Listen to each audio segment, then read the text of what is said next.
cards. But otherwise, the mana base is almost the same. Kai does also have access to a second copy of Shatterskull Smashing, which could be quite relevant in the case that both of the players are flooding out. He does have that extra big removal spell, which could give him the edge. Zimon, on the other hand, does have a singleton copy of Phoenix of Ash. Not the most important card in the matchup, is able to get across in the air when the board may be clogged up, but also dies quite easily to a lot of the removal spells from the red decks. Yeah, there's 4 copies of Frostbite, 4 copies of Stomp. That Phoenix is not going to be long for this world in most matchups. Ooh, going to give him the Javier handshake here.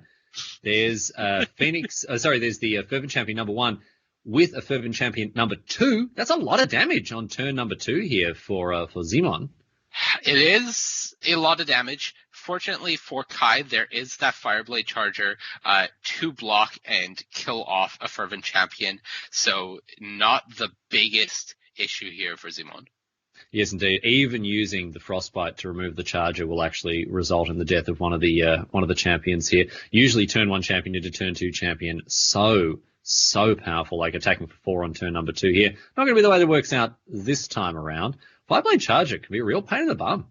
I would not be surprised to just see Zimon pass this turn. With the draw of that Stomp, I think he can now take a more of a controlling role in the matchup.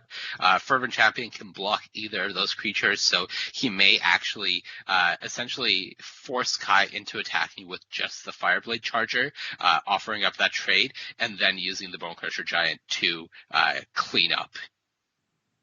Something interesting here, Money, you may have already noticed, eagle-eyed viewers in the chat certainly have. Kai seems to be playing in a kitchen, and I would imagine that the computer that he's playing with is probably on a table in his kitchen. Kai Budde, one of the greatest players of all time, my friends, a live feed of him playing what is literally kitchen table magic. As Garfield intended. In comes Javier here. Riley, we are truly 1 year into the COVID times. At this point, anything flies, I think. This is it just a green screen? Is it a green screen for a kitchen? Has he green screened himself a moderately nice looking kitchen here? I don't think so. Well, whatever it is, he's certainly got a much crisper picture than Zimon Görtzen, who seems to be hiding his lockdown haircut as best he can. Is that Zimon Görtzen or is that Simon Nielsen with hair like that? I can't quite tell. In they come now, the 1/1s here for the German Juggernaut, the Charger, and the Champ. Zimon continuing to be patient with the Stomp, allowing Kai to get his attack in, and then making the decision on the end step. But big difference in draws already for the two players. Kai has drawn 2 Faceless Save-ins to Zimon's 0, so quite a big edge if the game gets to the point where they're going to be able to activate that land. In comes the Fervent Champion here, leaving 3 mana up. So maybe just wanting to cast the 4/3 here, I would imagine.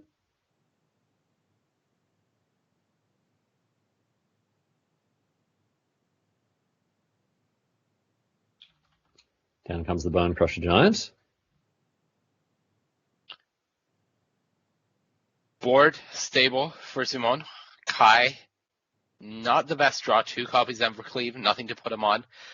Can activate a Faceless Haven to threaten a trade with that Bone Crusher Giant, but I think from Zimon's point of view, you're taking that trade every time. Oh, that's fine. Yeah, I mean, let's talk a little bit about Faceless Haven, because I think for a lot of people, you kind of overlook, like, oh, yeah, it's in the lands, it's in the whatever, it's not that important, but it actually has.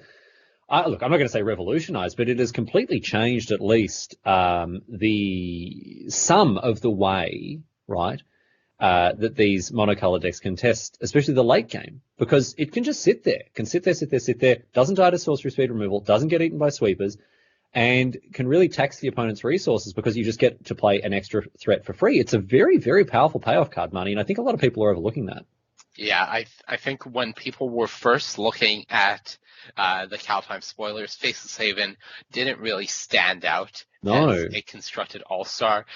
Creature lands have notably always been powerful in constructed, but a 3-mana activation is quite costly, and putting the restriction of triple snow on the activation makes it even more so. But a 4/3 vigilance land is very powerful, and I don't think, now that we're looking at how standard is going, it's that much of a surprise that it is seeing the amount of constructed dominance that it has seen so far in these aggressive decks. Yeah, and it's as we've mentioned a couple of times already, it's a very powerful motivation for aggressive decks to stay mono-colored, so they can have that snow-covered mana base. And here it's just putting in some work. I mean, it's not going to get in because of old Frosty here, but still not too bad, just to have again this threat coming out of the mana base. And Riley, it's a knight. We're gonna try to pump it. It's not gonna work. Oh yeah, but we're gonna try to pump it. Yeah, this Faceless Haven is a jack of all trades, master of none. It does get it is the beneficiary. You see the nod of the head from Kai as I think that Frostbite does all but close out this game in Zimon's favor, able to get in for another 6. Kai has a hand that doesn't do anything really, and Zimon does not have that problem. No, even this Bone Crusher Giant here isn't going to be enough. Can get rid of the Phoenix, block one of the other giants, but then you have to peel. You're still taking 5. Yeah, it's not looking good here. Not looking good for Kai. Where it even might be at the point where this Phoenix can come back from the yard. I said the Phoenix wasn't very good. I didn't think the Phoenix was a standard in this matchup, and I still don't think it is. But it certainly has decent use, right? Like it can certainly come back, be annoying. I think the one of is, it's not too much. It's not too much of a cost to be paying. Even when they're playing 8 removal spells that kill it. It's very good when your opponent isn't doing anything, that's for sure. Simon does not seem to have enough cards in the graveyard to escape it, even though he does give it the old college try. It doesn't end up working. Do you ever do that? Let the computer do the thinking for you, man. Do you just drag it out and see if it... Just like maybe it works. You never know. I'm not like when I'm playing, Emergent Ultimatum or something, like, do I have the mana for this? I don't know, man. You never get to the math. You just drag it. Who can tell? Let's just try to put it on the stack. Oh, computer says no. All right, okay. I guess I won't play it. There's the block down to 3 now, Budde, and the Fireblade Charge to follow things up. And now it's glowing. Now we can play it. The Bone Crusher Giant in the graveyard, that'll do it, I think. Now the computer says yes. Probably in the market of using his mana efficiently. Just bring the Phoenix back now. Not worried about any sweepers from Kai. The worst thing Kai could have. Skull smashing, and even then he would still be dead. And so we move now. I believe reality is warping here for us. Yeah, around the very texture of this game here. We're in Bizarro World where Corey Burkhardt is... we're actually going into the future a little. Yeah, it looks like it. But we'll come back to that right now. We got at the sideboards of these two gents here. And Simon obviously up picking up game number 1. And we'll now see what sideboarding plans both of them have. You can see Red Cap Malay there, Scorching Dragonfire, not a bad option as well. Tell me about these Embereth Paladins, dude. I haven't seen this card in a long time. Yeah, absolutely. Let me just look up what this card does. Okay. Sorry, let me read this limited only ability in Adamant. Let me know what this one does. Okay, Riley, I believe this card is a 5/2 haste for 4. Interesting. So, yes, Embereth Paladin is a 4/1 haste with Adamant. If you pay 3 red mana while casting it, you get a +1/+1 counter. Where do you want this? Where do you want this? I would guess that this is more for decks that do not have the card Frostbite. So more likely you're looking at some of the decks like Emergent Ultimatum, where maybe some of the removals. Honestly, Riley, I've actually just thought about applications. This card costs 4, and it comes into play with a counter. If you think about some of the controlling and mid-range decks in the format, what are the removal spells they're playing? They're playing Heart Sacked, can't kill it. They're playing Eliminate, can't kill it. This card gets around a lot of the cheap removal that the black-based mid-range decks are playing. So it's a draft common. They may have gone a little deep, but it has applications. I see it. I can visualize it. I can get behind the reasoning that led to Embereth Paladin seeing constructed play. Doesn't die to Shadow's Verdict either. And I mean, even when it dies to a sweeper, it gets in for 5. It gets around a lot of what they're trying to beat you with. That's not bad, dig dude. That's hot technology. I'm a convert. I'm in. All right, money's in. We move now to game number 2. Simon Görtzen has picked up game number 1. We'll update that graphic to reflect that, of course. And this hand a little more reactive here as we see Scorching Dragonfire, double Frostbite for Simon, and double Anax as well. Not a card you want in multiples, but then again, we will see a lot of removal in these post-sideboard games, so maybe she'll be apples. We'll see.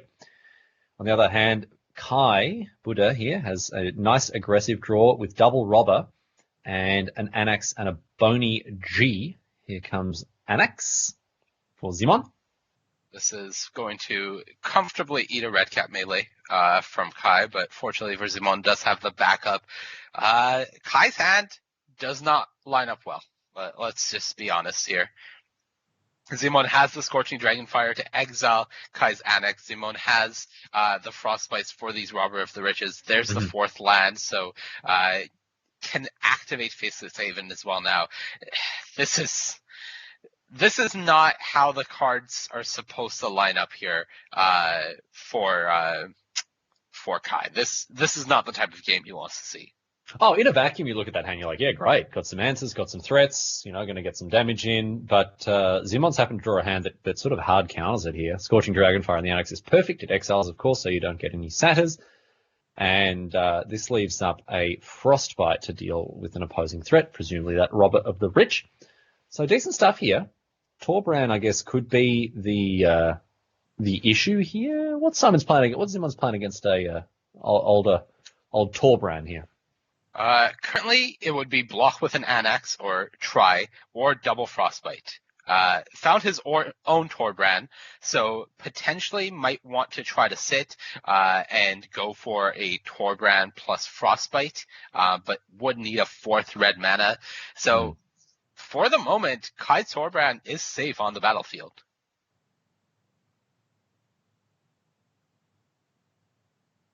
Both players on very high life totals, however. This hasn't been a sort of slugfest. Yeah. Kai does have that Scorching Dragonfire, so if Simon was to go for a play like leave back all of his mana and try to block with an activated Faceless Haven, the Scorching Dragonfire would punish it. Same with this Anax. Notably, these Satyr tokens can't block, so Simon taking the opportunity to get the attack in. If Kai was to somehow block, which would never happen, the Frostbite would be able to finish off the Torbran, and Simon would be in a much more comfortable position. You may as well get him with that set. Of course, it can't block. A coward to the core. That's Satyr. Ooh. Yes. I was complaining about Kai's hand, but with those double Scorching Dragonfires drawn in the last 2 turns, everything is turned around. Everything is now looking good for Kai because at some point Simon is going to be feeling the pressure of this Torbran. He's going to have to use these Frostbites. So I think Simon really, really needs to find an untapped red source this upcoming turn. Frostbite can deal with this Robber of the Rich here for Simon. It's got 2 copies of it. Robber won't be exiling anything, but Simon definitely does not want to take 4 damage from it, so will still fire off a Frostbite. Is in the position where he needed a land. Didn't find one though. Fireblade Charger can run at this Torbran, but it just dies. I do think you play the Charger here. We do have the Frostbite to try to trade off with the Charger, as well as still having the mana to activate Faceless Haven. So I think the Charger does look like an appealing play for Simon this turn still. Right, yeah, so you can't do both Charger, Frostbite, and Faceless Haven, so it's one of the 2 lines. Oh, Simon getting aggressive. Okay, well this rules out the Fireblade Charger plus Frostbite line here. But attacking for 5 now. He's saying, I do not care about your Torbran. I care not for your dwarf. And a Phoenix of Ash off the top here for Kai. That one's come out of the board. That one's pretty good here. That's 4 damage in the air right here. Looks like we might see a Stomp instead. Yeah, Stomp plus Robber of the Rich here. That's 8 damage coming through to Simon, and he doesn't really he's losing this race at the moment. Yeah, quite convincingly as well. This Torbran going unanswered is really, really hurting. All right, There's that land, but it's a little late. Yeah, you see It's the a slam. little late. It could still work out. Does still have the Faceless Haven activation, so certainly could be worse. He's one land away from a potential, I believe, Castle Embereth activation and Faceless Haven activation in the same turn. It's really close. Kai drew the tools to remove this Torbran, should he so choose. Card and a half would be the cost here for Kai, with the Stomp and the Scorchy D. We're just going to see the 4/3 Bone Crusher Giant. That does trade with Torbran. Red Cap Melee off the top. My compliments to the chef. That is a fantastic draw for Simon. Premium draw. Things are looking difficult-ish. Okay. A little dicey here, and now this Faceless Haven can get busy. We're just going to see an Robert attack with doesn't all. need to block. Yeah, this is a lethal attack. This is a forced block. It's a lethal attack. It's an attack for 9. No, it's attack for way more than that. What am I talking about? Attack for like 400. I don't see an out for Kai. These Faceless Havens are just so problematic. We are seeing the power of them in this game. Kai could play a blocker. All right, Not enough. He can get rid of the Torbran, but he's on 1 life. Like half of Zimon's deck kills him. He's alive. He's currently alive. He plays Bone Crusher Giant as a blocker, a 4/3 for the Torbran, has the Frostbite to deal with the first Haven. Okay, that's better, yeah, for sure. He's alive. Alive is quite a ways away from winning, but he's alive. Right. And Zimon's going to go for it. He's not going to spend the turn playing Anax, so this is the turnaround. All right. Can Kai bring it back here? If Kai draws a 1-drop or a land to be able to have Scorching Dragonfire for Faceless Haven while getting in with Phoenix of Ash, Kai can actually win this game. That Frostbite was a massive draw. Yeah, it's huge here, getting rid of that Faceless Haven. No mana to cast Anax. Yeah, that... You see the block now on the Bone Crusher Giant. Trades off. Kai on 1. Land or a 1-drop. That's the land. Okay. Finds the land. All right. There's cards he loses to. He loses to Fervent Champion. He loses to a Bone Crusher Giant. Mm-hmm. But he's not losing to what Zimon... Oh, no! Oh! Bone Crusher Giant off the top here for Simon Görtzen. And he's going to be able to, first of all, use the Faceless Haven. See if Kai has the answer for that. And Simon Görtzen about to snatch a victory here as we see Scorching Dragonfire go after the Faceless Haven. In response, shot your face. And that is that Simon Görtzen takes a little bit of an eye roll there from Kai.